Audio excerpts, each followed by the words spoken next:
سب سے پہلے تو ڈاکٹر صاحب میں آپ سے یہی پوچھنا چاہوں گی کہ جو پہلا سوال ہے وہ یہی ہے کہ اسلام اور نیورو سائنس بیسکلی کس طرح سے انٹر کنیکٹڈ ہیں؟ اچھا، جیسے ٹاپک جیسے کہ انٹرسٹنگ ٹاپک ہے، میں تھوڑا سا یہ بتاتا چلوں کہ آپ کی جو باڈی کو رن کرتا ہے نا آرگن باڈی کے اندر، وہ برین ہے. یعنی کہ brain is the C E O of the body, یعنی کہ باڈی کو وہ چلاتا ہے. اب جو اسلام کے اندر جتنی بھی پریکٹسز ہیں ایز اے مسلمان، ہم جتنی بھی پریکٹسز کرتے ہیں، چاہے ہم قرآن سے لے کے چیزوں کو فالو کر رہے ہیں، چاہے حدیث سے لے کے کر رہے ہیں، ان چیزوں کا ثواب اپنی جگہ پہ ہے، ٹھیک ہے، اور ان کے درجات جو ملنے ہیں اللہ نے آپ کو دینا وہ اپنی جگہ پہ ہے.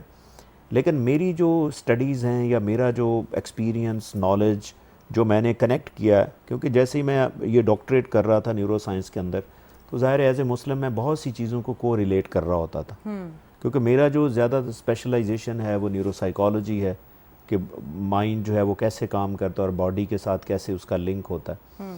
تو میں نے ایک کامن چیز دیکھی ہے کہ آپ کی اسلام کے اندر جتنی بھی پریکٹسز ہیں ان کا ثواب اپنی جگہ، ان کی افادیت اپنی جگہ، جو اللہ نے ان کو ریوارڈ دینا وہ اپنی جگہ ہے.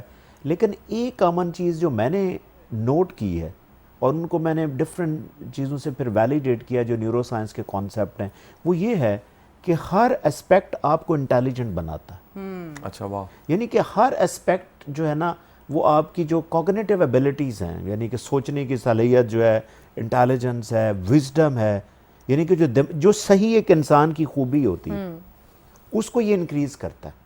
اس میں چاہے نماز ہو، چاہے روزہ ہے، حج ہے، زکوٰۃ ہے، یعنی کہ اس کے علاوہ کوئی بھی احادیث ہے، اس کا ڈائریکٹ تعلق جو ہے وہ آپ کے برین کے ساتھ ہے. Oh, that's amazing. شاہ صاحب آپ اس پہ کیا کہنا چاہیں گے؟ دیکھیں جی، میں تو بڑا ایک کامن سینس سے بھی سوچیں نا، سجدہ ہی ہے. تو آپ کی جو پوری باڈی کی جو بلڈ سرکولیشن ہے باڈی کے ایک سیل تک جاری ہوتی ہے، لیکن جیسے سر نے کہا کہ باڈی کو کمانڈ کرنے والا کمانڈر تو مائنڈ ہے، برین ہے.